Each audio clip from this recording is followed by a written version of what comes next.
Welcome to this celebration of Louis Vierne's life in honor of the 150th anniversary of his birth, presented by members of the South Dakota American Guild of Organists.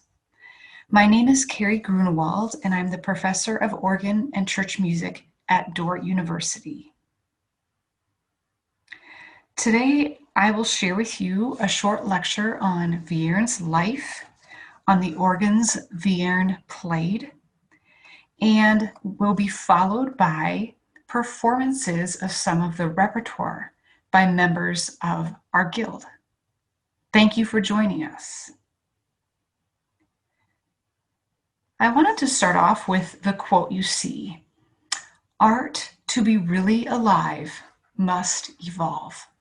Let us not renounce the achievements of any era, but let us use them judiciously, without any preconceived notions for the disinterested ends of art." And that is from Vierne himself. I thought this would be a good backdrop for a discussion about Vierne and about his important contributions to our organ repertoire.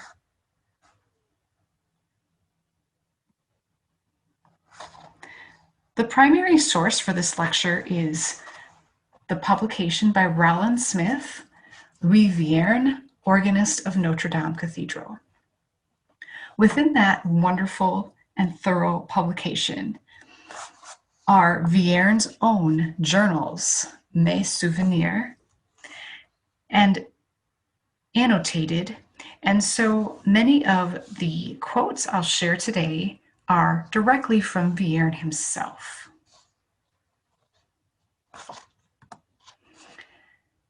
Early in Vierne's life, his uncle, Charles Collin, organist at Saint-Denis and professor of oboe at the Paris Conservatory, discovered that Vierne had musical gifts when he was only 5 years old.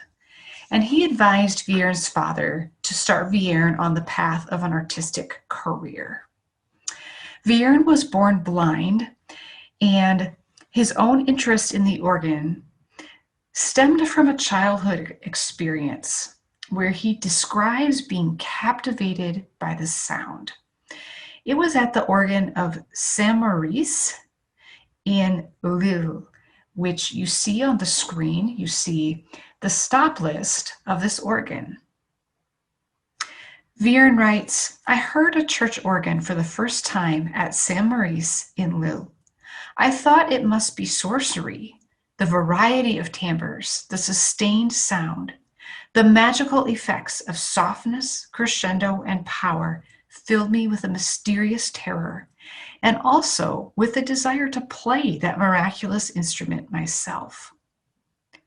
He was greatly moved by that experience, and so his father arranged for him to study with César Franck. César Franck also had a tremendous influence on Vierne. The first time he heard Franck play, but also from being in Franck's class in 1889. The first time Vierne heard Franck play, he wrote in his journal, "We listened to the sortie right up to the last note. It was a long paraphrase on the Ite Missa Est, full of lyrical flights of fancy that conjured for me heavenly visions of processions of angels chanting Hosanna. At the same time, certain melodic progressions and harmonies made me feel uneasy and sensual at the same time. I could not hold back my tears. I knew nothing, I understood nothing, but my natural instinct was violently shaken by this expressive music echoing through my every pore. Faint premonitions of the true meaning of music arose in me. I could not express it in precise terms, but when my uncle asked me what I had felt and what it had done to me, I replied, 'It's beautiful because it is beautiful. I don't know why.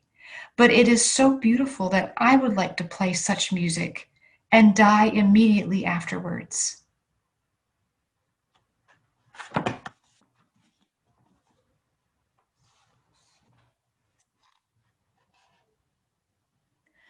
Frank's organ class, as I said before, had a tremendous influence on Vierne, and it was focused largely on improvisation. Of 6 hours of class each week, Frank devoted 5 to improvisation. Sadly, Frank died just a year later in 1890, and his position was resumed by Vidor. And Vierne describes that Vidor had a significant change in emphasis in his teaching. Vidor said, "In France, we have neglected performance too much in favor of improvisation. To improvise in the artistic sense of the word, one must have ideas, certainly, but that is not sufficient. Furthermore, I do not see why organists should be the only artists exempt from having to know the entire literature of their instrument. To interpret Bach's works in their absolute integrity, it is necessary to have the technique of which I speak." Vierne wrote about the discovery of Bach's works during Vidor's class. Vidor was surprised that none of the students played these, and so they became a focus. And this confidence of restoring a concentration on repertoire was in fact supposedly the reason why Vidor took this position.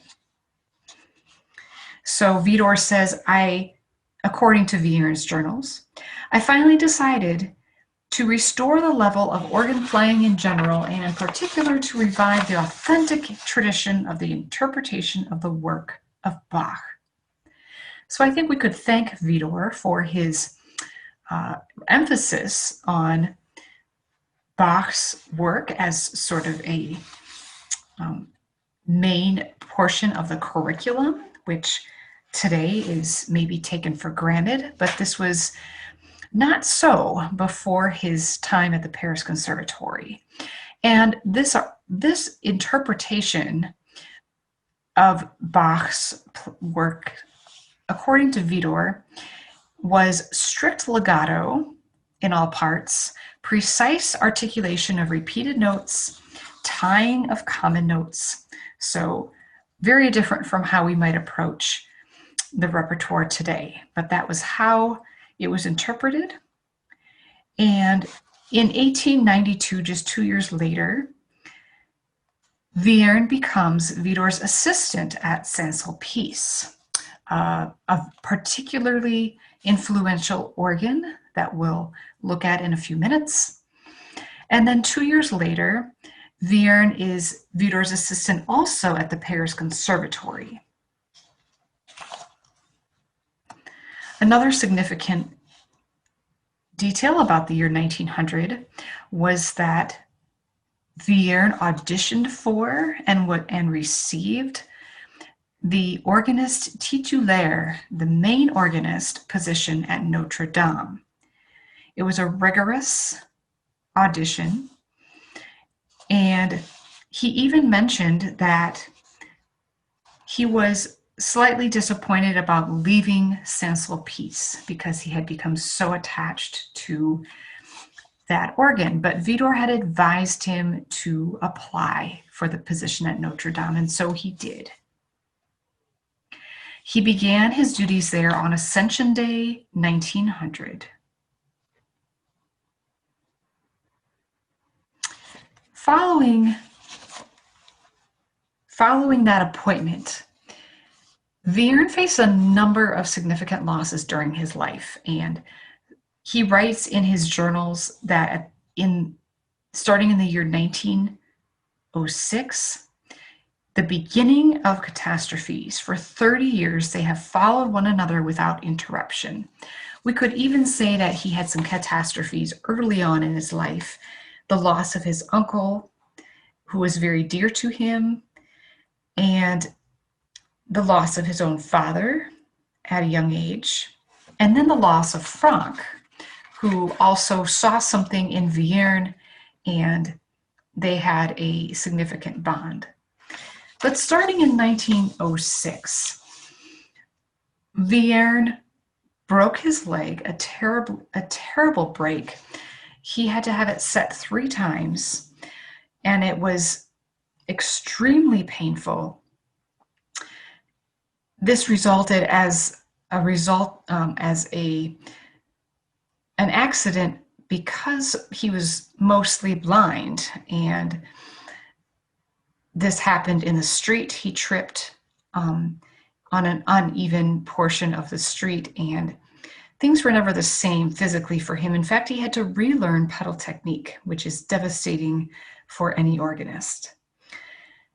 A few years later, in 1909, he is divorced from his wife after finding out about an affair with his supposed very good friend.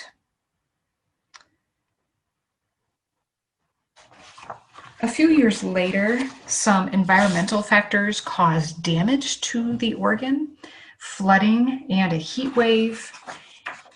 And in 1911, he should have succeeded as organ professor at the Paris Conservatory, but politics were not in his favor. And actually twice in his life this happened. Someone else was appointed when he was he had been assisting there and should have been perhaps appointed. He was not. In 1914, 2 bombs struck Notre Dame during an air raid of World War I. And these contributed also to the disintegration of some of the organ pipes, letting in mildew, and mold started developing after those incidents. In 1918, well, I should back up. In 1915, glaucoma begins. I mentioned that Vierne was born blind, and all his life this was something he sought professional treatment for. Some of these treatments were a bit experimental, and so he planned on being gone for approximately 4 months, but his operation did not go smoothly. There was a complication, and he ended up needing to stay in a dark room for 6 months. During that time, his brother was killed in the war, and he also lost his oldest son in the war, which must have been entirely devastating especially because his oldest son was the one child that he retained custody of after his divorce. So rather than being gone for a few months, he ends up on a 4-year hiatus from his position. And Dupré covered for him, but apparently their relationship was a bit strained. There were arguments about the title of the position of the titular organist of Notre Dame, and so forth. So he comes back to Paris. He's poor from unemployment. His sight was not, the surgeries were not successful. He finds the organ in disrepair, even moldy, he writes. And so he writes that he had succeeded in restoring some of the reputation of the organ of Notre Dame and the prestige of the church, but the organ is not in good shape. And so he makes it his ongoing mission to raise money, I shouldn't say raise money, but to convince the French government to repair this organ, and also make some expansions to it. Well, he gets turned down, and during his travels to America, which is the next thing we'll talk about here, he's actually promoting support for the restoration of the organ of Notre Dame. So in 1927, he travels to America, and there are 34 documented recitals. There's a photo of him at the Wanamaker organ in Philadelphia. He met the builder Ernest M. Skinner, And in fact, Skinner offered to build a modern console for Notre Dame, which Vierne was apparently thrilled by, but France would not allow a foreigner to do such a thing. So finally, towards the very end of his life, he succeeds in his proposals are accepted, and the work begins on it. In 1937, he dies right at the organ console. So I started off with that quote about when he was a child and said, I would love to just play this beautiful music and then die immediately afterwards. And that is really what happens. He dies while he is actually playing. The next topic I want to talk about are the organs that were influential upon Vierne. I guess I should quickly back up and say that he left a very impressive legacy. His students formed the next important generation of the French organ school. These included Dupré, Joseph Bonnet, Nadia Boulanger, Messiaen, Duruflé, Langlais. And so we owe a lot to Vierne, not only for the organ works, but because of his influence upon the next generation, all of which are very significant composers for the organ. Here's another quote that you see here that Vierne wrote in his journal about the organ and its role in the liturgy. The organ is not intended to distract the faithful in church, but to help them pray. I cannot conceive of its role in the liturgy except as a tangible representation of the invisible church. It is a material bond by which all churches unite their prayers with those of the church militant.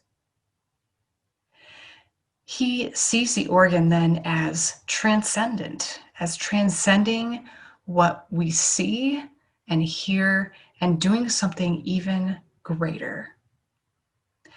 Vierne was strongly influenced by the instruments of Cavaillé-Coll, a very important and significant builder of organs during this time. In fact, they knew each other, Cavaillé-Coll and Vierne. And here you see the organ at Saint-Sulpice, where he served as Vidor's assistant for 8 years. So Cavaillé-Coll made significant improvements to the organ, allowing it to do things it could not do in the past. And this actually influenced the sound palette, influenced Vierne, but also the ability, what the organ could actually do, influenced Vierne. So he writes, the tremendous advantages in modern organ building were to allow our school to become much more specialized and to liberate the organ from its bondage to pianism. The new intermanual couplers, the extended range of the claviers, the perfection of the bellows, the enriching of the tonal palette opened up to composers a new pathway, that of the symphony. Immediately and with brilliant mastery, Vidor had illustrated this type of work in a way that would stimulate the imagination of his successors. And indeed, the symphony is probably what Vierne developed to its height, the organ symphony.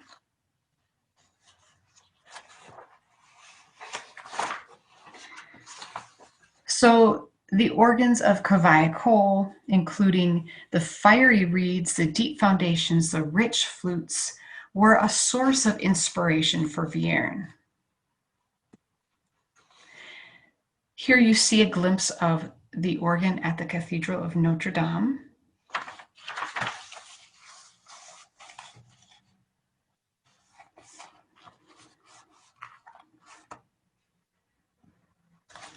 And he writes of that organ, It coalesced so strongly with the masonry that it seemed to me like the supernatural voice of the cathedral.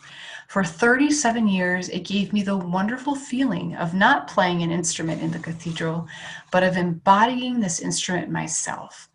There, I experienced the completed and sensational feeling of power of being totally possessed that an artist can claim.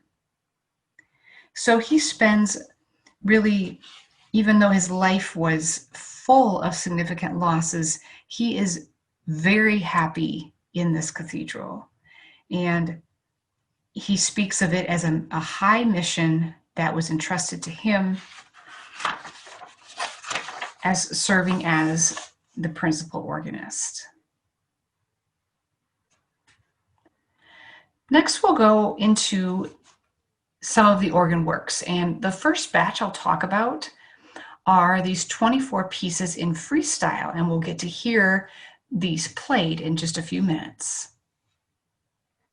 Vierne's music is thoroughly romantic, but it was also influenced by Impressionism. He uses chromaticism quite frequently, but his music is balanced with traditional qualities as well. This collection, 24 pieces in freestyle, was composed in 1913 on 2 staves, and they were designed for either organ or harmonium, and Vierne specifies these work on a smaller organ with 2 manuals and maybe 18 to 20 stops. He writes in the foreword that the registration is a general indication of color and that it can be modified according to the instruments at the disposal of artists. So he gives indications, but he also gives some freedom. He says that these are written to be played during the ordinary duration of an offertory. So they're flexible, they're very usable pieces.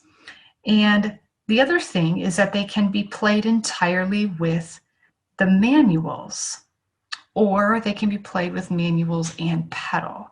It's a little bit up to the performer how to divide between the manuals and pedal.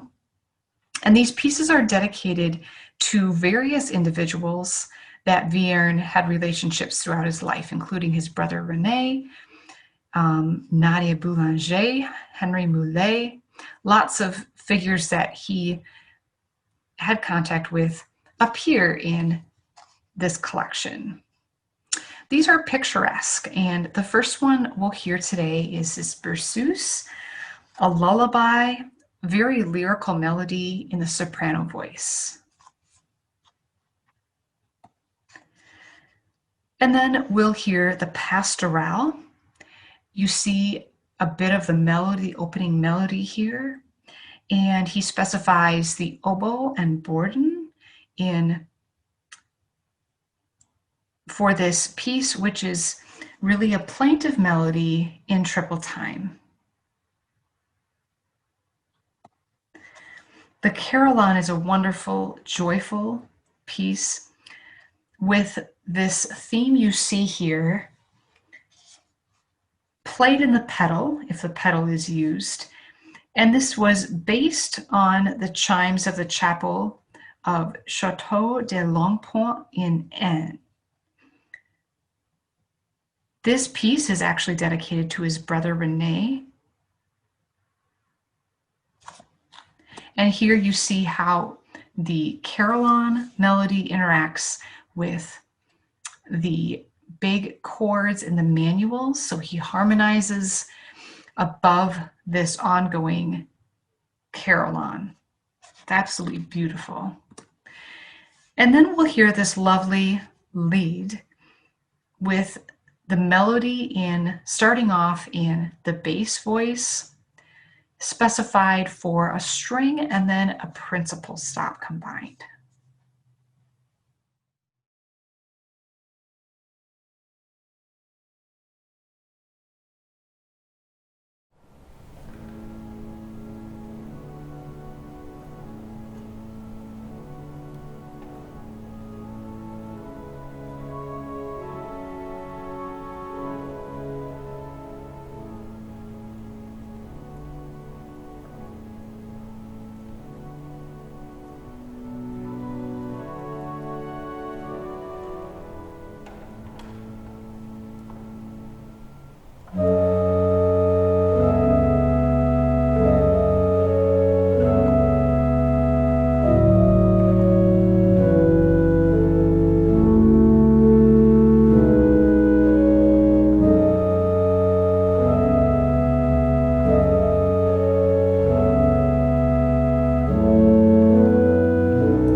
next we get to hear two of the 6 symphonies of Vierne. These symphonies were composed sort of at the central stage of composition in his life, 1899 to 1930. And they are fully mature works. In that light, I wanted to share this quote with you. Music's purpose is to give voice to the inner movements of the soul. And my preference is for the elucidating of the inner life. The pure musician sings of his joy, grief, hate, anger, hope, assurance. Vierne expresses here that music is a universal language for all of these different emotions and feelings that we all share and possess. And I think you'll hear a lot of these in the movements that are to follow. So his symphonies are mature. He brings the organ symphony to its fruition, and we can see influences of both Franck and Widor in his symphonies. The first symphony then was composed in 1895 when he was serving as the assistant at Saint-Sulpice. So we can assume that that organ was the inspiration for this symphony. Both Dürrfeld and Langley praised the first symphony with terms such as that it was thematically inventive, it has a depth of thought, and Langley compared it to poetry. It has 6 movements and contains a prelude and a fugue, perhaps an homage to J.S. Bach. The first movement we'll hear today is the 4th movement from this symphony, the Allegro Vivace, which is really a scherzo. So it's a scherzo in duple time. The beginning section is in A minor, and the middle section contains a canon on a lyrical theme contrasting with the opening theme. So here you see the canon between the 2 manuals. And you also see that he specifies the trumpet stop, a reed stop, which we sometimes see him using in more lyrical pieces. He specifies reeds. So we'll see that later on in the 2nd symphony as well. The closing movement to this 1st symphony is Beloved, and we hear the theme, the first theme, enter in the pedal, which you see here on the screen. The 2nd theme enters in canon between treble and bass. Vierne acknowledged that the public was always pleased by this particular movement, and I think that's probably still true today. The 2nd symphony was completed in 1903, so during Vierne's tenure at Notre Dame. And Claude Debussy, was in the audience at the premiere. He wrote a very favorable review of this symphony, and he even says that old J.S. Bach, the father of us all, would have been pleased. So a very high praise for this symphony from Debussy.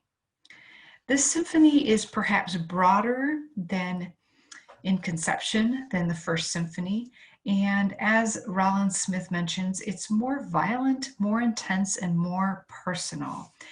Vierne has sort of come into his own, is what Smith argues, that this shows more personality, and also a very notable feature is that it uses cyclical form.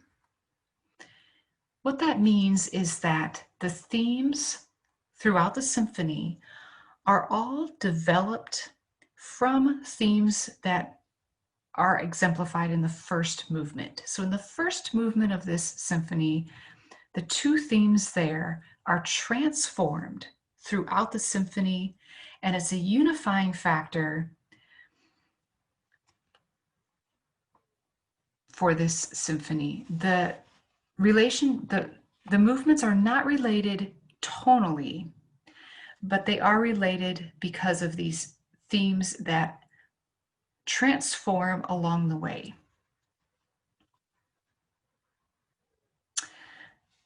The two themes that we hear throughout the symphony are contrasting. The first one is marcato, filled with leaps, and the second one is very lyrical. So if we look at the chorale here, which we'll hear very shortly, the second movement, perhaps this was a tribute to Franck, thinking of his three chorales.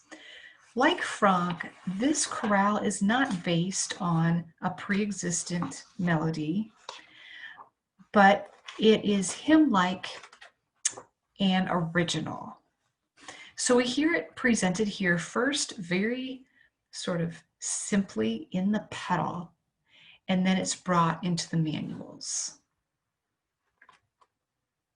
That beautiful and lyrical chorale theme is contrasted with a second theme in a section marked agitato. And here again, we have the trumpet coming in to the texture, and the pace picks up quite a bit here, and we have this contrasting second theme, and he alternates these agitato sections with the chorale sections. One interesting note here is that he specifies the registration of a Borden 16 with a flute 4 in one of the interior passages where the chorale is played very plainly. So you'll hear that special registration. Before the triumphant end of this movement, it ends with almost toccata-like with the chorale melody in long notes in the soprano. It's absolutely glorious. Moving on then to the final movement of the Second Symphony. We have two themes here. This one that you'll see in the soprano voice. Again, a transformation from one of the themes in the first movement. And later you'll hear it on the grate played on these with these big chords. So this is the first theme. It's marcato. It's a little bit agitated. Contrasts with the second theme. On the example at the top here, you see the second theme, which is lyrical and transformed directly from the first theme of the first movement. So I've put that below it so you can see how it's been transformed. At the bottom here, the box shows you the theme from the first movement, and you notice that there's a shift in accent. So the first movement begins with that pickup, and the final movement then places that on the beat. So you can see how this has been transformed. This whole symphony has a bit of an unsettled mood, and that continues to develop throughout. And finally, at the very end, we finally reach E major, and this theme is presented in major. So we end on a hopeful note with full organ. He indicates the 32-foot be added to the pedal at the end. And it's really wonderful. Thank you so much for joining us this afternoon. Thank you to all of the organists who played so beautifully. And thank you for delving in to the life and music of one of the great organists of the 19th century, Louis Vierne.